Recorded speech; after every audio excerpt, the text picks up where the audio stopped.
Implementasi itu sebenarnya sesuai intervensi yang akan kita pilih. Nih, contohnya deh.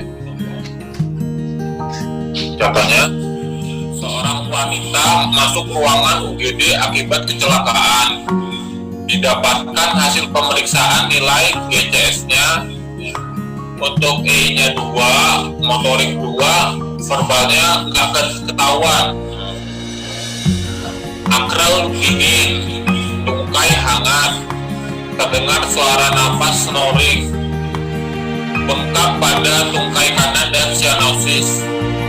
Skala nyeri 3, tekanan darah 140/100, nadi 90 kali per menit, respirasinya 28 kali per menit, suhu 35 derajat Celcius.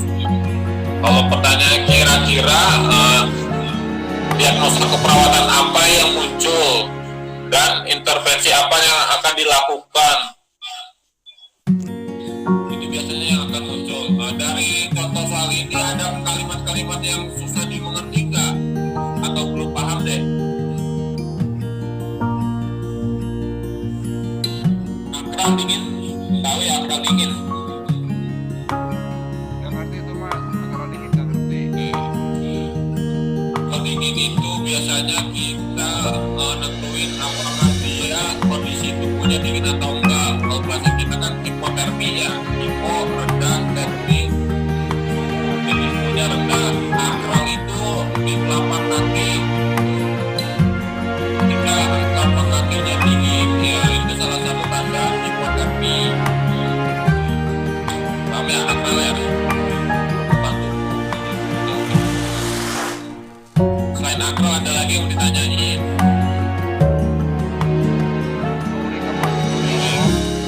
Betul, nah untuk baru nih kayaknya udah belajar mulu nih. Orang kan bahasa Inggris kan. Orok ya. Iya betul, suara ngorok.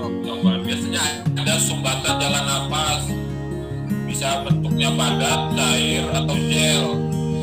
Tapi biasanya dia bentuknya cair karena dia habis kecelakaannya. Habis itu apa lagi selain snoring? Cyanosis, tahu cyanosis? Apa tuh Pak? Cyanosis itu kebiruan, salah satu tanda hipoksia, kekurangan oksigen, namanya cyanosis. Di mana?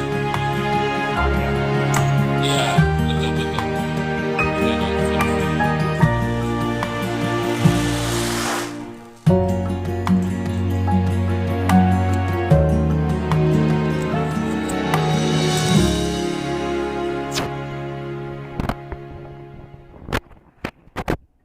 Sekarang ngorok mas, snoring. Pakarnya dinyelok betul, bagus.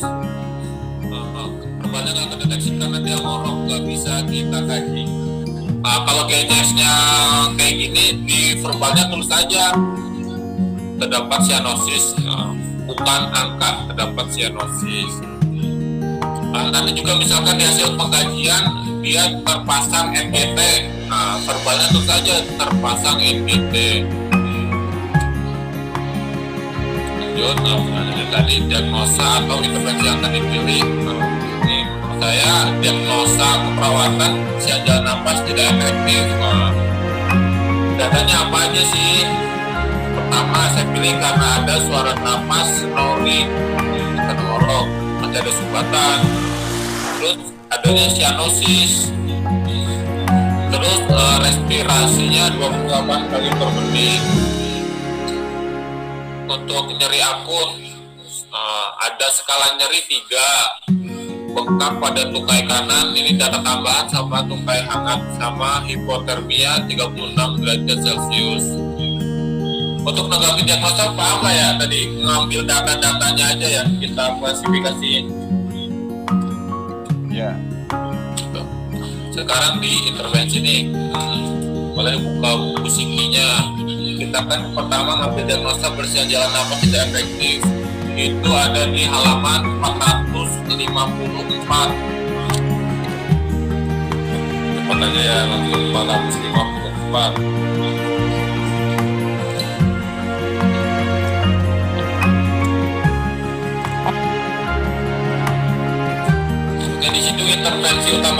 berapa yang udah buka buku Siki?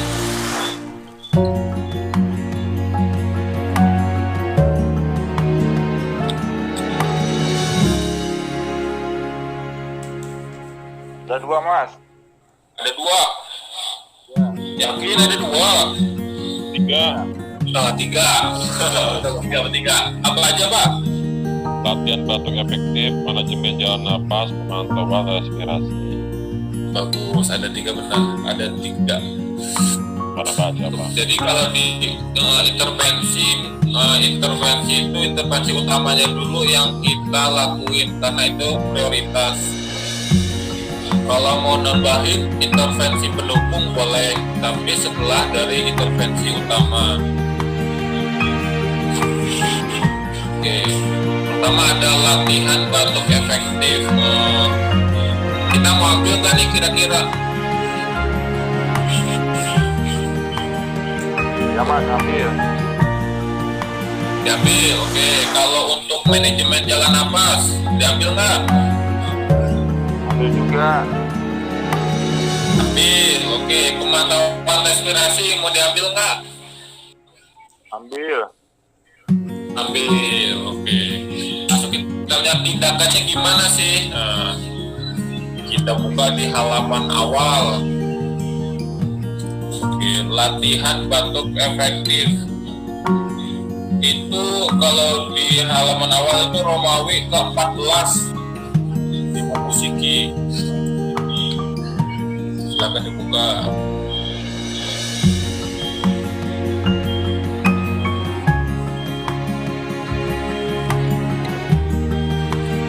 Udah ketemu. Nah itu kalau untuk latihan batuk efektif halaman berapa itu? 142. 142. Oke, kita buka 142.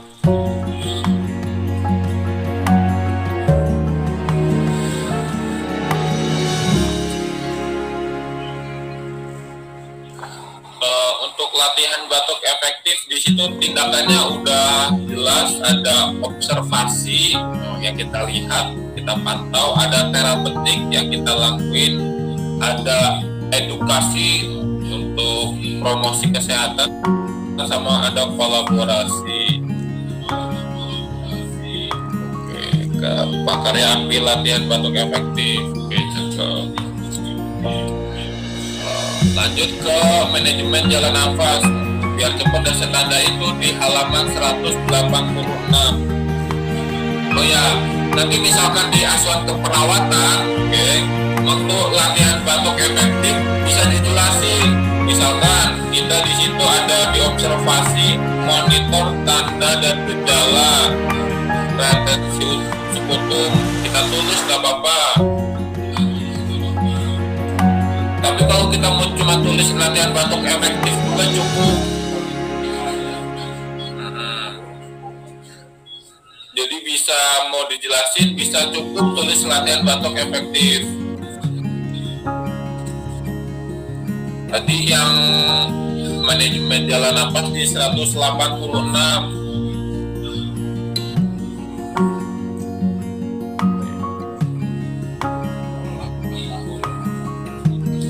Ini misalkan saya contohkan, ini saya milih beberapa, nggak semuanya.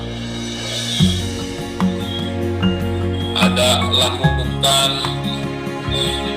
penghisapan lendir, ada posisikan semi Fowler, ada berikan bantuan oksigen.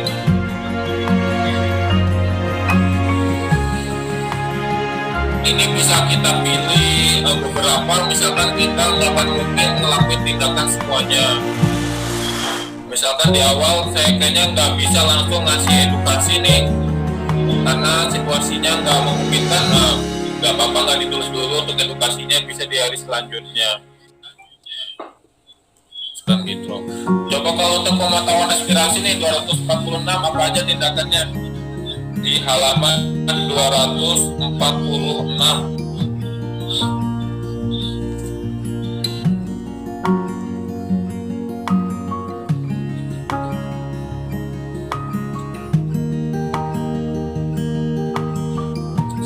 246 nutrisi, Mas. 247. Gimana? 246 itu nutrisi. Sampingnya ya 247 ya. 247. Ya, 247. Apa aja di situ untuk observasinya? Monitor frekuensi irama, kedalaman dan upaya napas. Oke. Monitor pola napas ya.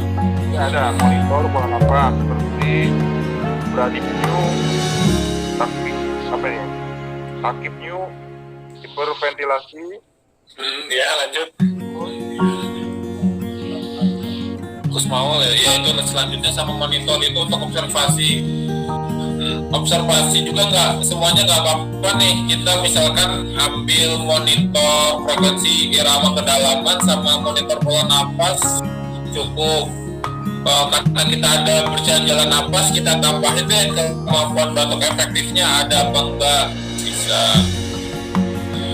Misalkan kita belum monitor AGD dan X-ray thorax juga nggak apa-apa kalau di awal. Kita bisa pilih intinya kalau di sini kan banyak nih bisa pilih. Oke, kita kalau monitor nilai AGD kira-kira buat apa ya?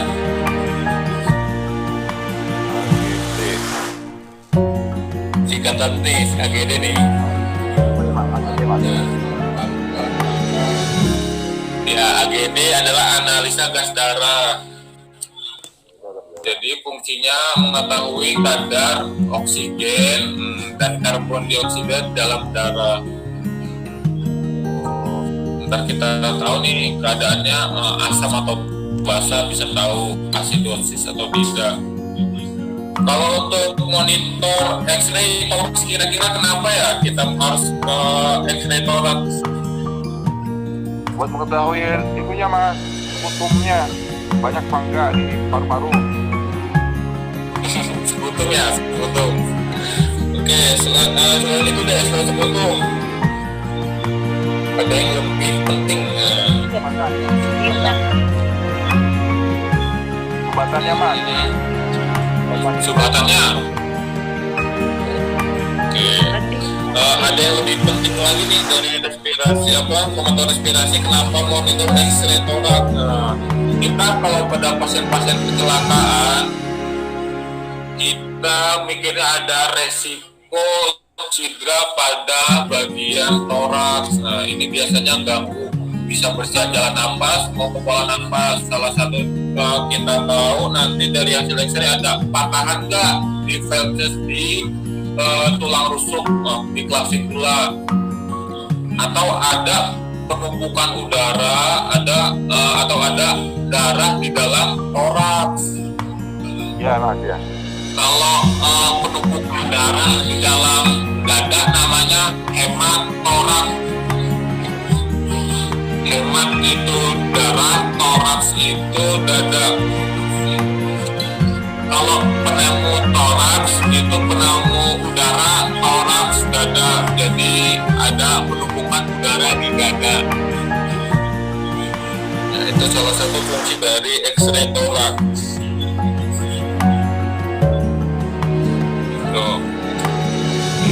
Jadi dari tiga ini kita ambil semua ya, dari intervensi utama ya. Iya. Oke. Kalau saya kayaknya nomor 1 nggak pilih deh latihan batuk efektif. Teman-teman masih pada memilih latihan batuk efektif?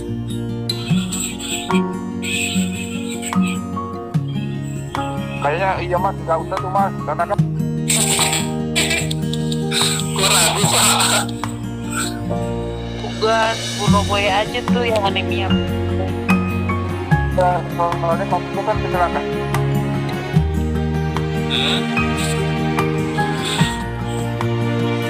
Oke, kita balik lagi nih. Kita kenapa latihan batuk efektif nggak diambil? Kalau menurut saya nggak diambil karena dia lihat GCS-nya, kesadarannya rendah. Mau kita ajarin kayaknya nggak akan mungkin masuk. Ya itu kita bisa pilih kita akan nggak salah sih di situ masukin kita latihan batuk efektif untuk kedepannya. Tapi kalau menurut saya sih kurang tepat. Nah, nanti di dalam soal hukum ketiga ini muncul apa yang akan intervensi akan kita lakuin. Bisa latihan batuk efektif, kita bisa manajemen jalan nafas, bisa pemantauan respirasi, bisa pemberian oksigen. Nah, kira-kira pilih apa nih kalau misalkan pilihannya tadi latihan batuk efektif, A, yang B manajemen jalan nafas, yang C pemantauan respirasi, yang D X-ray toraks, yang D pemberian oksigen. Kira-kira yang mana nih? Pemantauan respirasi. Kenapa Pak Ruli milih pemantauan respirasi?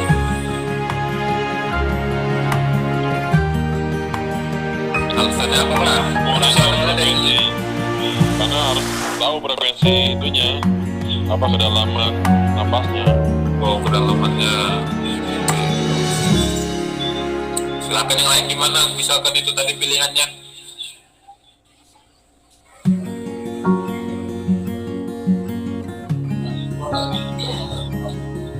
Oke, kalau kita lihat dari diagnosanya dulu deh, bersihan jalan napas tidak efektif. Jadi yang bermasalah di bersihan jalan napas. Ketika bersihan jalan napas, kita bersihin aja jalan napasnya dengan cara apa? Manajemen jalan napas. Jadi yang lebih tepat manajemen jalan napas dulu. Ketika manajemen jalan napas sudah lega, baru kita pantau respirasi. Ada perubahan enggak? Tadi di awal udah ada data kalau untuk jalan nafas bergabung respirasinya 28 kali per menit. Nah, setelah jalan nafasnya bersih, apakah tetap 28 atau turun? Nah, jadi yang misalkan ada kata-kata bersih jalan nafas, kita manajemen jalan nafas. Kalau nggak ada pilihannya bisa jalan nafas, pengisapan lendir. Nggak ada lagi pengisapan lendir, suction. Nah, itu aja. Insya Allah benar tuh, kalau ada kata-kata bersihan jalan nafas, kita bersihin jalan nafasnya. Oke. Siap. Ada, coba yang ini deh.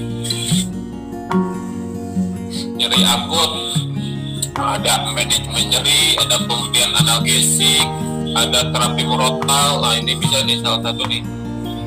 Coba saya ambil, ada pengaturan posisi, ada pembidayaan. Saya tambah pembidayaan karena ada fraktur pada tibia. Manajemen nyeri, kira-kira gimana nih cara manajemen nyeri? Ada yang udah tahu, ada yang udah pernah melakukan?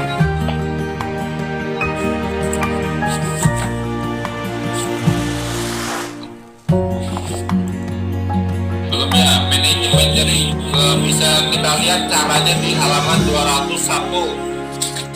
Manajemen nyeri 201.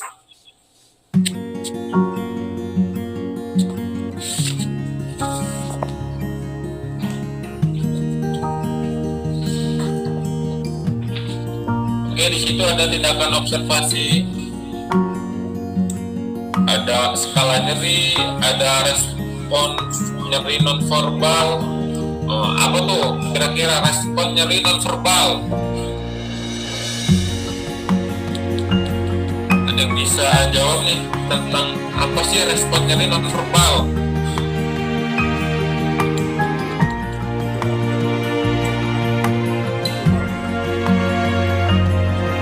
Ya, ketika nonverbal itu berarti tidak bisa diucapkan. Nah, jadi kita bisa penilaian nyerinya pada facial, pada mukanya.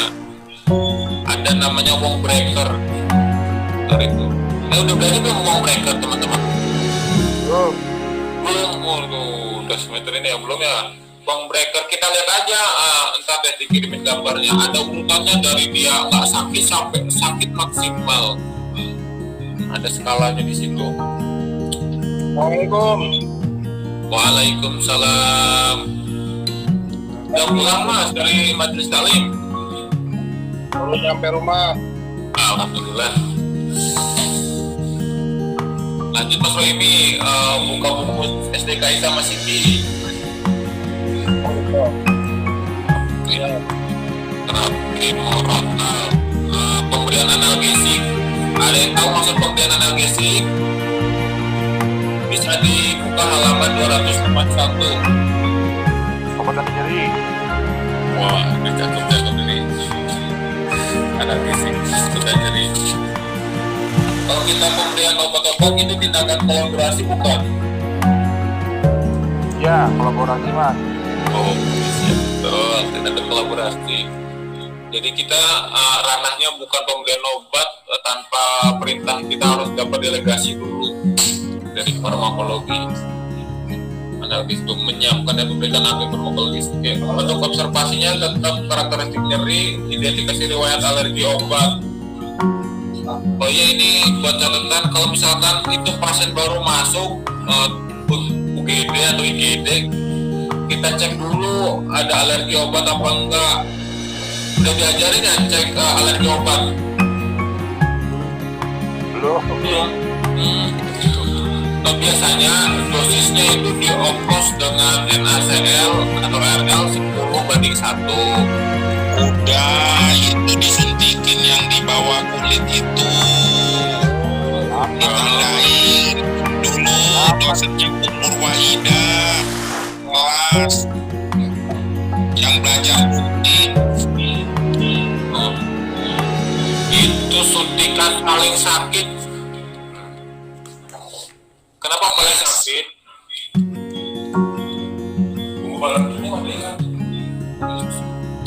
Itu karena dia paling tipis, ngambil nitrakutan IC. Itu bisa keluar di soal hukum tuh.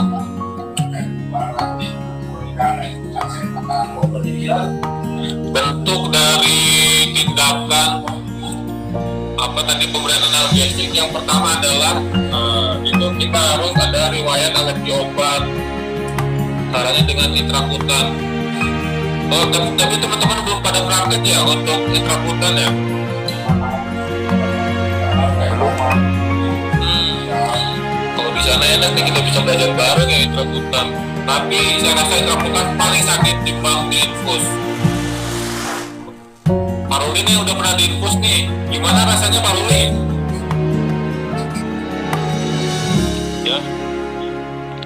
Ya Pak, Biasa maaf. aja, aku sering diinfus. Oh, diinfus. Kalau yang infusnya tremor sih saya ini sakit juga. Sampai sekarang pegel Pak, tangan. Sampai sekarang Pak pegelnya? Yo, dikit lagi nih. Pegel apa kelingking saya. Iya sih, kadang penampilan yang ada harus meyakinkan. Iya. Hidup anak pasien mah udah seolah-olah udah profesional aja dah. Biar pasiennya juga gak takut kan. Itu Pak, Awalnya kidal. ini Pak. Itu apa? Burungnya kan nanti di struktur. Jadi kedalamannya berapa senti Pak? Kalau menabur, kalau pakai manual, ini kan masih manajemen nyeri kan, termasuk. Ya betul. Itu kan 1 cc. 1 cc itu untuk berapa kali? Gini, kita pertama minimum dosisnya kita pakai yang 0,5 dulu cc-nya. Ya. Itu kita sebar. Kemarin kan kita belajar ya mau total atau sebar. Syaratnya sih sebar. Ya. Pertama kita taruh di korpus bagian atas. Yang kedua di ujung glandnya tuh yang apa ada daging kita buang di situ. Sama di bawah.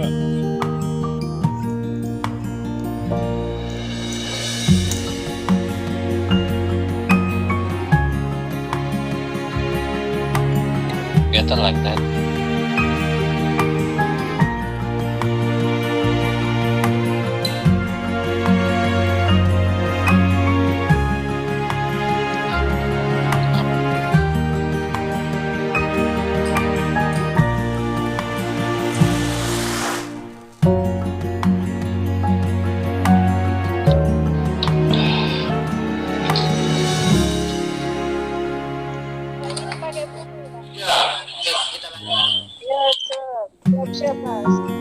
Oke. Nah, seperti itu Pak Ruli tadi. lebih baik sih kita sebar aja. Pertama 0,5 itu Disuntik ya Pak? gimana? Pulupnya dikasih suntik ya? Burungnya? Pulupnya. Yang daging lebihnya disuntik juga. Oh iya itu kita setik. Itu Bagian biar mana? bisa lebih cepat malah. Di bagian jam 6 apa jam 12? Di dorsal apa di mana Pak? Oh ya kita bagian ini atas. Atas dorsal. Nah, kenapa kita pilih bagian atas? Karena resiko pendarahan itu bakal di jam 12. 12. Nah, kemarin Pak Ruli ada pendarahan di nomor berapa? Nggak ada. Oh, karena di nomor 12 itu ada pembuluh darah tuh di situ. Kalau kena dikit botol keluar tuh. Kalau seandainya kena pembuluh darah Ya. besar, itu cara menyikapinya gimana Pak? Kita berbuat tekan aja, ditekan aja dulu. Nah, Kalau nggak cukup apa masih ngalir, kita kasih lagi injek vitamin K. Biar cepat Vitamin K. pulih. Iya, vitamin K. oke harus siap-siap vitamin K juga ya. Iya, tapi ya kita lihat aja sih di anatominya. Dia ada urat-urat nggak sih? Iya. Tapi biasanya sih ya cari amannya aja ya, lebih dikit Iyalah. apa-apa. Iya. Iya, cari Tapi aman. kalau yang sos biar dia bisa modif lagi Pak, namanya gerak hasil. Kalau udah seperti semua, kita buka baksos. Ya. Oh siap. Ya, sponsornya siapa nih sponsor? Sponsornya bakso Solo, Mas Kotok.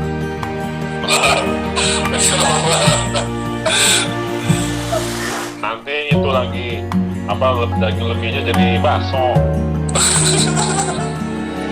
Iya bakso. Ya, jadi bakso lagi. Oke, ada yang mau ditanyain mengenai itu tadi sunat dan analgesik?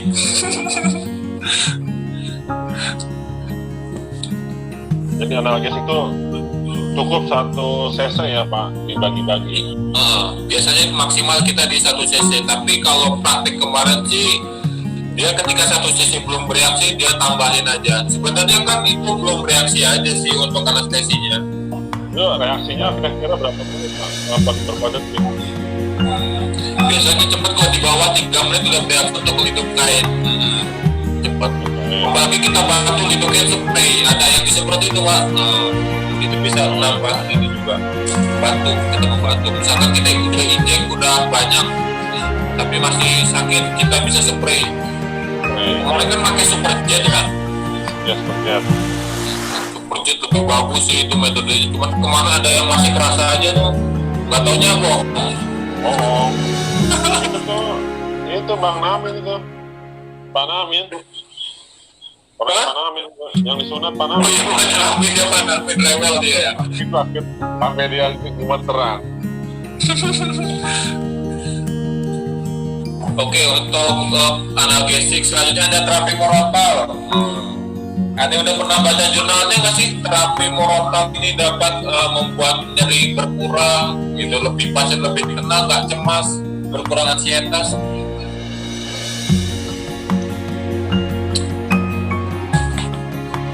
Belum ada ya?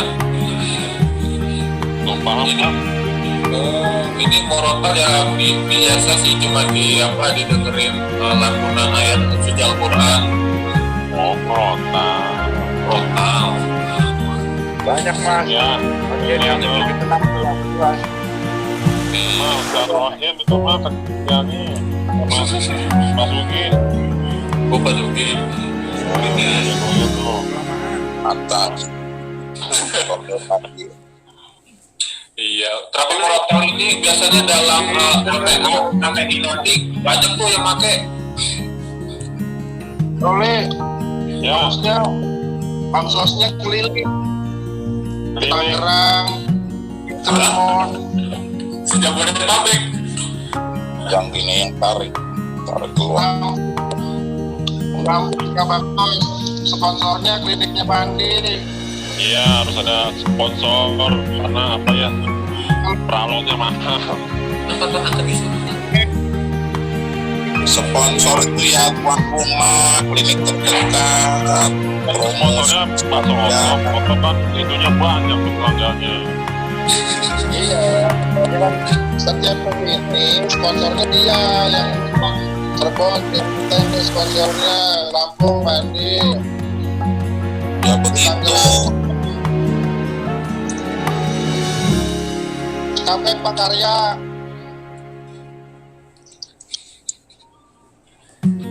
Seragen siapa Mas Seragen? Ya, Seragen itu. Amir Tok. Ya, masuk yuk. Ayo. Ayo, Wan. Selanjutnya ada pengaturan posisi. Posisi yang teman-teman ketahui ada beberapa posisi sih untuk penanganan pasien.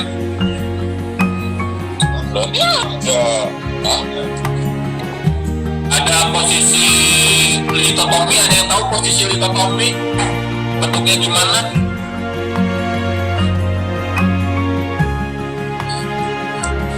Ayo, litotomi. Oke, biasanya posisi litotomi itu dilakukan pada pasien untuk melahirkan. Jadi kedua kakinya dilebarkan. Ngangkang gitu ya. Betul. Sekilas kayak gitu. Itu untuk litotomi. Ada lagi namanya posisi Trendelenburg. Susah lagi tuh ngomongnya, Trendelenburg. Ada yang tahu posisi ini gimana?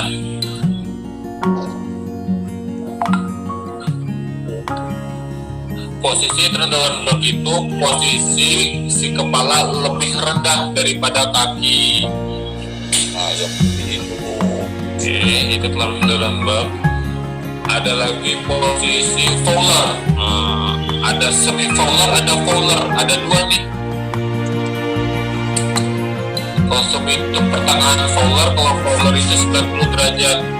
Jadi semi Fowler bisa setengahnya tuh. Posisi ini biasanya dilakukan pada pasien-pasien yang mengalami sesak, itu bisa mengurangi sesaknya dengan posisi semi Fowler. Ada yang pasien mual muntah pada makan, kita kasih posisi semi Fowler. Jadi dalam keperawatan yang paling banyak dipakai semi Fowler sampai high Fowler sampai Fowler. Biasanya posisi itu tuh jarang litotomi dipakai, jarang. Kalau nggak kepepet amat litotomi nggak dipakai. Cuma di maternitas yang kita pakai.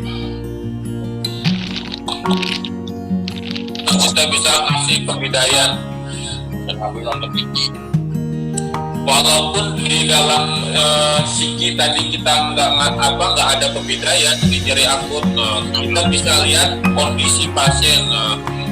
Kan di dalam kasusnya tadi ada tungkai hangat, tungkai edema dan ada cyanosis.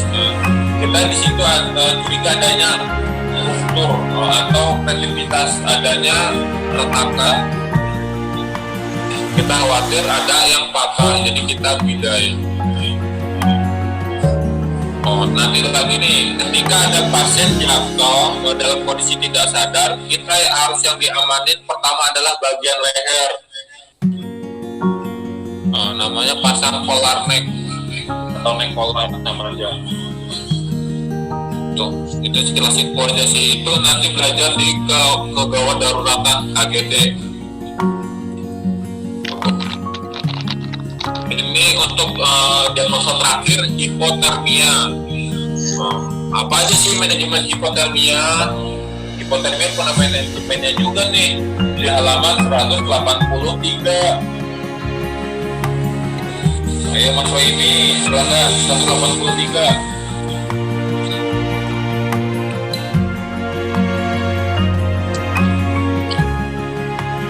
Apa aja sih observasinya? Sampai udah nunggu duluan dulu ya Kak.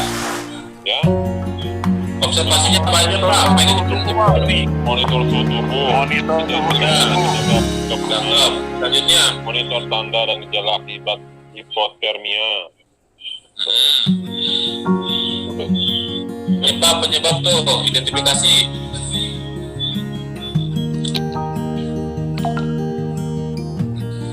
Cara petiknya deh, apa cara petiknya? Silahkan yang lain mau nambahin.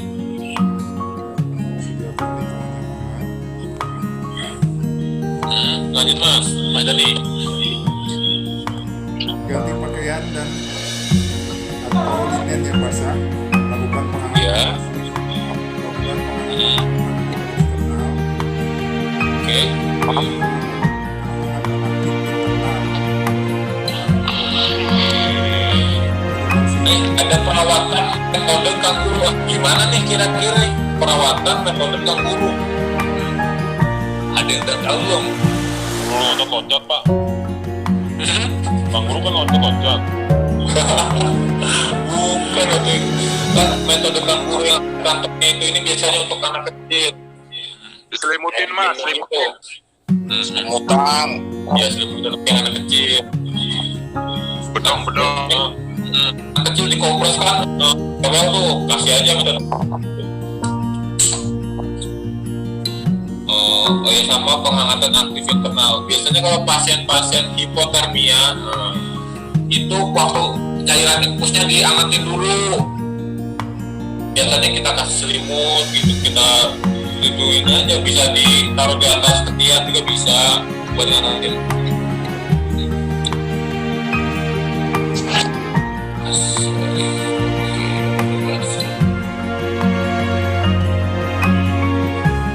Oh ya, kira-kira kalau misalkan hipotermia itu kedepannya bakal apa?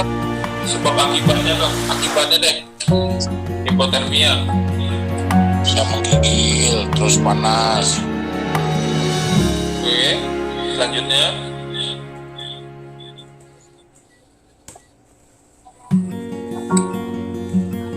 hipotermia bisa ngapa sih? Apakah fatal atau enggak sih hipotermia ini? Apa hanya hipotermia aja fatal?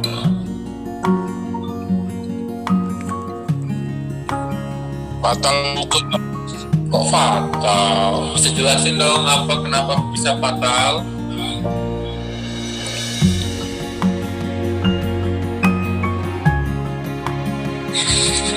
Karena refleks bisa menghilang. Kalau refleks menghilang, bisa ngapain? Oke, gini yang kita khawatirin dari seseorang yang hipotermia, kalau seseorang udah terlalu dingin bisa nyebabin luka bakar. Ketika kondisi seseorang sudah terdapat luka bakar, ini akan bermasalah pada cairan. Timbullah dehidrasi. Ketika dehidrasi itu mulai parah, bisa menyebabkan kematian. Seperti itu. Intinya dia di luka bakar dan cairan ketika dia hipotermia.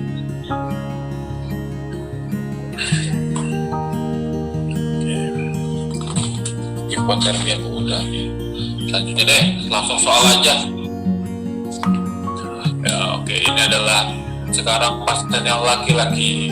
Oke, jadi ada tuanku datang dengan keluhan mual muntah selama 1 hari yang lalu.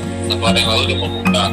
Dia habis cair 3 hari yang lalu dan frekuensi 5 kali dalam sehari. Muka pucat, tampak lemas, feses lembek, bising usus 30 kali per menit. Berat badan awal 50, setelah statin jadi 54. Terdapat stomatitis, membran mukosa kering. Tanda-tanda vitalnya untuk tekanan darah 100/80, suhunya 38,2 derajat Celcius, untuk nadinya 90 kali per menit dan akal teraba hangat. Kira-kira apakah masalah perawatan prioritas minimal 3 dan apakah intervensi yang akan kita lakukan? Kira-kira dari soal ini apa sih yang bakal muncul dari diagnosa keperawatannya? Kurang cairan. Kurang cairan. Ayo selanjutnya. Hipertermi. Hipertermi. Emang suhu normal berapa ya? 37 normal.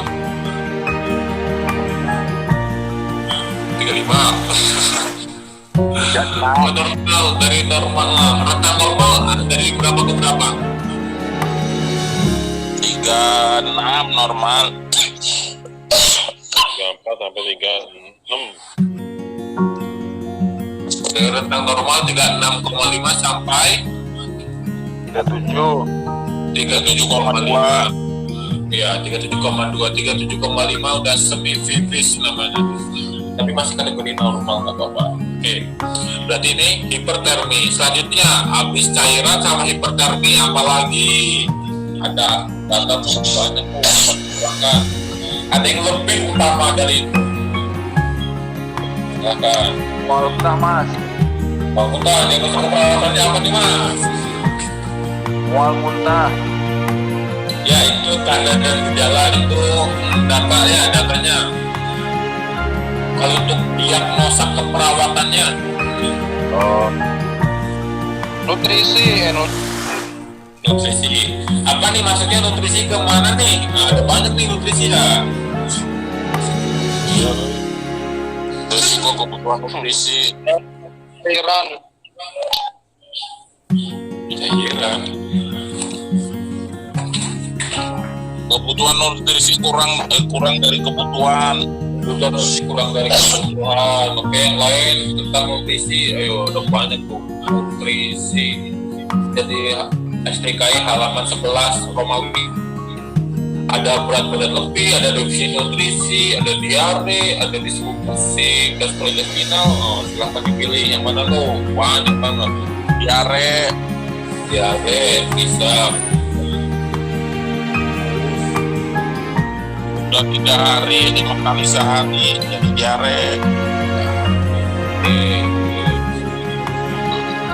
Jadi tadi masa udah kekumpul berapa nih? 4 ya? Oh 3? Aku baru hadir. Iya. Ada cairan, ada hipertermia, sama ada diare. Oke, yang prioritas yang mana nih dari ketiga yang kita kumpulin? Diare. Yang kedua Kebutuhan cairan. Oke, yang ketiga hipertermi. Oke, hipertermi. Diare. Apa sih data-data diare? Nah, data mayornya apa nih? Harus tahu lah kita bisa diare. GAB cair mulai 3 hari. 58 halaman 58 kita bisa masih di buku SDKI 58 tuh.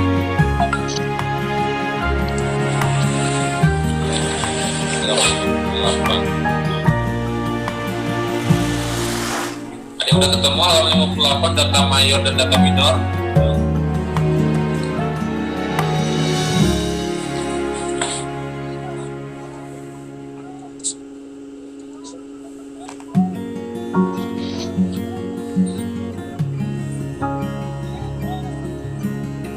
Bukan 58 kali mas. 58 nggak ada diare ya? Nggak ada. Adanya itu kesuburan. Beda apa buku? Kalau di sini kebetulan di halaman 58 untuk diare. Coba di sebelahnya deh kalau misalkan ketemu. Ada. Oh, Sorry, saya bukunya buat lain. ini udah bersih nih, udah bersih. Ya, rupanya buka buku psiki mas tadi. Ya betul, halaman 58 mas.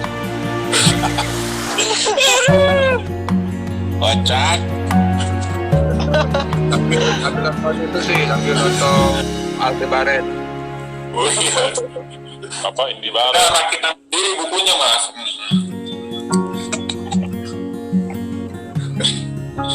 Ayo silakan apa data mayor dan data minornya untuk diare.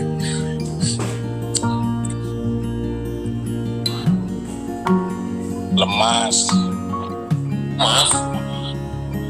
Gak ada nih lemas nih. Beda buku lagi nih kayaknya ini. Kan buku gua lo yang make. Ayo baru nih data titiknya apa baru nih? Ya, Bang Pak, harus dulu. apa? Yang DKI ya? Iya, DKI kan? Jangan buku primbon yang dibuka ya. Iya nih lagi ada yang sponsor juga nih. aduh udah digudang aja di bukunya DKI-nya. Ada Yang lain udah belum. Nah, itu bantu, bisa dibantu. Pak Karya gimana? Data objektifnya. Berat badan menurun mas. Berat Silakan yang udah ketemu. Data objektifnya berat badan menurun minimal 10%. Berat badan menurun. Bentar. Iya ya Pak ya? Itu belum, turunnya belum 10%. Itu masuknya bukan di diare Pak, itu di defisit nutrisi. Defisit nutrisi. Kalau diare di depannya sebaliknya lagi, dibaliknya lagi 58. Data objektifnya. Objektif itu ya. Iya, data objektifnya betul. Defekasi lebih dari 3 kali dalam 24 jam. Oke, selanjutnya. Feses lembek atau cair. Oke. Minor. Minornya frekuensi peristaltik meningkat. Oke. Bis khusus hiperaktif. Oke. Di pasien kita ada nggak nih untuk data mayornya, objektifnya? Visi khusus. Itu minor. Visi khusus minor. Lebih dari 3 Mayor. kali. Iya betul. Defekasi lebih dari 3 kali ya, di sini 5 kali. Sama feses lembek. Oke, itu jadi diare masuk. objektif. Oke, selanjutnya. Misi khusus mayornya minor.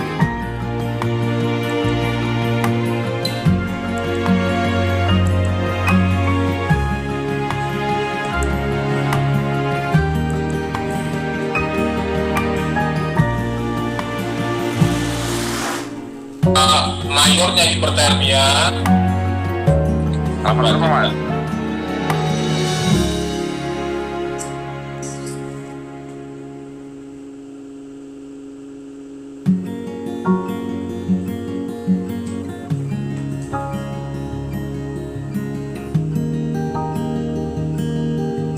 Ya, selanjutnya ada yang udah ketemu 284. Ya udah. Apa Pak Karya objektifnya? Mayornya ya. Iya, mayornya kita ambil. Tubuh di atas nilainya normal. Oke. Jadi ketika hipertermia syaratnya gampang banget, suhu tubuh di atas nilai normal sudah kita anggap hipertermia. Ditunjang lagi data minornya. Minornya kulit merah, wah, kaki Oke. kaki, Oke. kulit terasa hangat. Oh, yang ada kita yang mana nih di minornya? Akral, terabah, hangat. Oke, akral terabah hangat. Kulit merah nggak ada ya? Kejang nggak ada. Takikardi, apa nih? Takikardi ada takipnyu, ada 2 tuh, takikardi sama takipnyu. Dijamin nggak tahu Pak. Apa tuh Pak? Aduh, kuncinya ya. Kalau ada kata-kata taki itu cepat, kalau berarti lambat. Kita lihat lagi ke depannya, ada kardi. Kardi itu berarti kardio, jantung. Oke. Kalau depannya penea itu berarti napas. Udah bisa disimpulin dah tuh, ada takikardi sama takipnyu. Silahkan.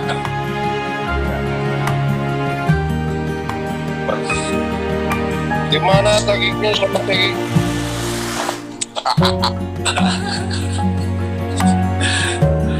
Berarti takipnya berarti dia sesak, kalau napasnya cepat di atas RR rata-rata, respirasi rata-rata. Kalau takikardi, kardionya yang lebih cepat.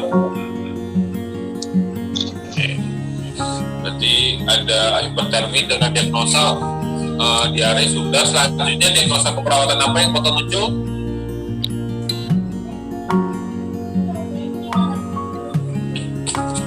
Cairan atau nutrisi? Nutrisi. Nutrisi karena visi khusus. Nutrisi, oke. Apa aja datanya dari defisit nutrisi? Oh iya, defisit nutrisi tadi di samping diare tuh.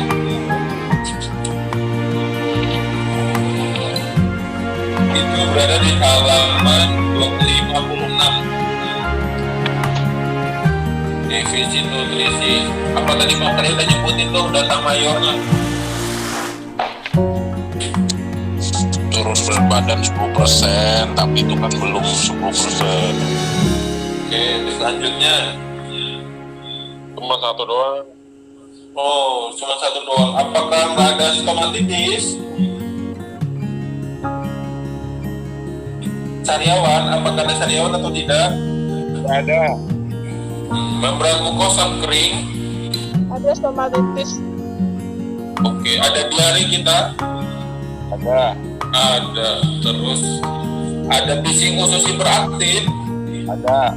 Ada. Oke, ketika data minor lebih banyak daripada data mayor atau nggak ada, kita bisa negakin resiko defisit nutrisi. Bisa kita ambil resikonya karena kita berat badan cuma kurang berapa itu? 3 kilo. Nggak nyampe 10%-nya ya. Kalau misalkan berat badannya jadi 51 kilo atau di 50 kilo angkanya, kita baru bisa negangin dia punya defisit nutrisi. Oke. Jadi ketika di buku SDKI kadang nggak bahas resiko, kita bisa bikin resiko ketika data minornya mencukupi tapi data mayornya tidak cukup atau tidak ada nih, contohnya di sini kita bisa negakin resiko. Oke. Nah, sampai sini ada yang mau ditanyain?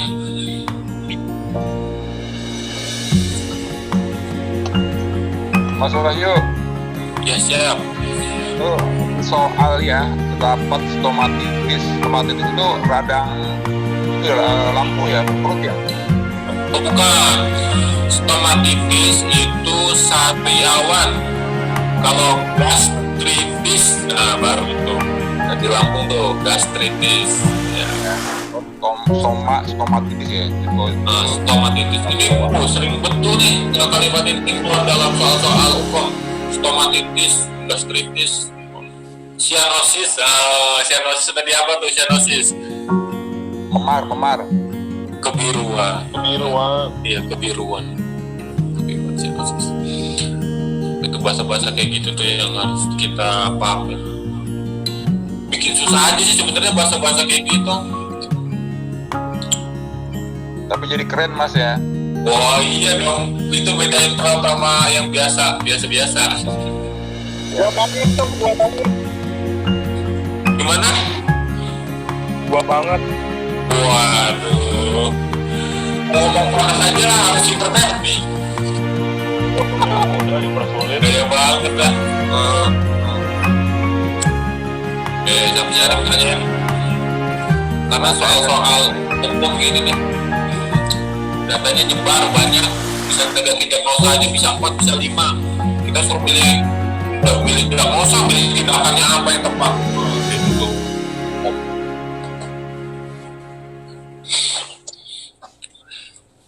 Kalau udah nggak ada, kita bahas soal nih. Ada saya siapin sih soal nggak banyak, tapi insya Allah ada ilmu baru.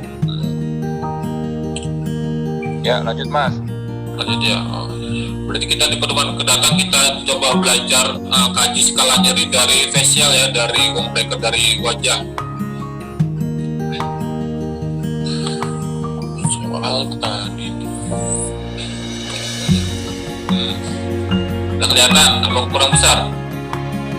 Kurang besar dikit. Ya. Soal nomor 1.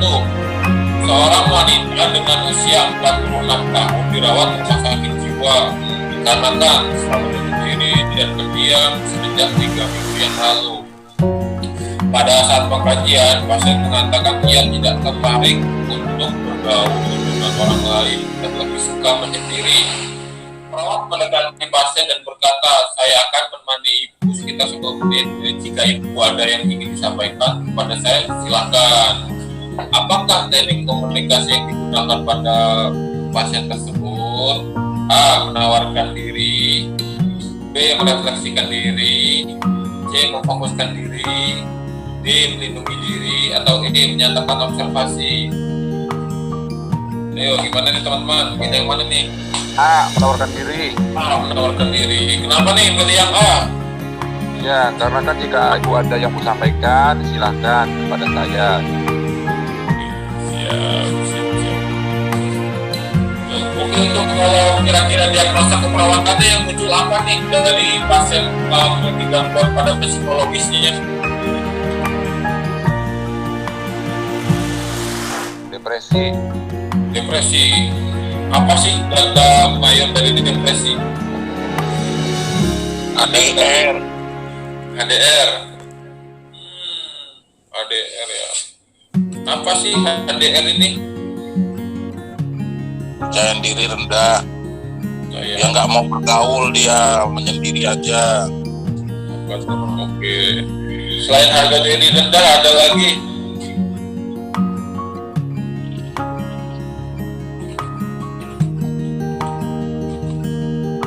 Coba deh buka di halaman 268 di STKI-nya.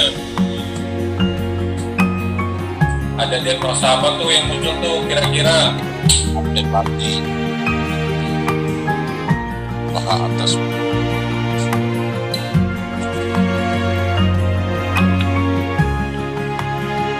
Ada apa tuh? Diagnosa apa tuh di halaman 268? Ada yang udah ketemu? Mas, Apa yang muncul? mayor ya. Menarik Apa? diri. Itu tentang apa tuh? Isolasi sosial. Oh, oke, betul. Isolasi sosial.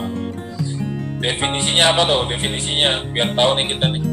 Ketidakmampuan untuk membina hubungan yang erat, hangat, terbuka, dan interdependen dengan orang lain. Data mayornya langsung data mayor, biar kita ada nggak?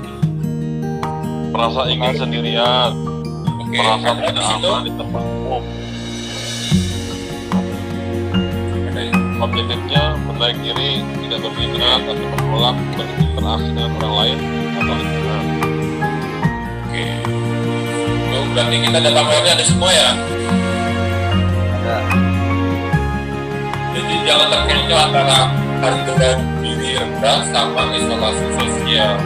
Kalau isolasi sosial di dalam soal dia akan berekspor tentang dia sosialnya bagaimana, nggak ketemu, malu. Harga diri rendah itu malunya, bukan sosial yang ditekanin, rasa malunya. Karena apa sih? Misalkan dia tidak mampu, tidak bisa atau malu karena kondisi, itu baru harga diri rendah. Oke, lanjut. Nomor 2, pengkajian. Dalam suatu desa menunjukkan data 33% masyarakat mengalami hipertensi, 25% produktif, 20% stroke ringan, dan 45% pendidikan tidak tamat SD. Masyarakat biasa menyediakan kesehariannya dengan makanan dan makanan gizi. Masyarakat belum pernah diberikan pendidikan ataupun informasi tentang kesehatan. Peran manakah peran utama perawat pada kasus tersebut? A. Konselor, B. Edukator, C. Motivator, D. Caregiver, dan D. Advokator. Silakan. Edukator. Yang mana? Edukator. B. Advokator. Edukator. Yang lain ada yang lain gimana? Itu nomor 1, jawabannya A bukan ya? Nomor 1 betul. A tadi.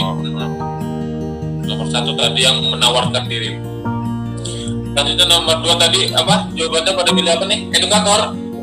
B. Edukator. Enggak yang D nih. Caregiver. Enggak, Mas. Nah, kenapa nih kok enggak caregiver? Ini masyarakat biasa menyediakan keseharian dengan makanan tinggi telur. Tapi ya ada bisa biar jujur.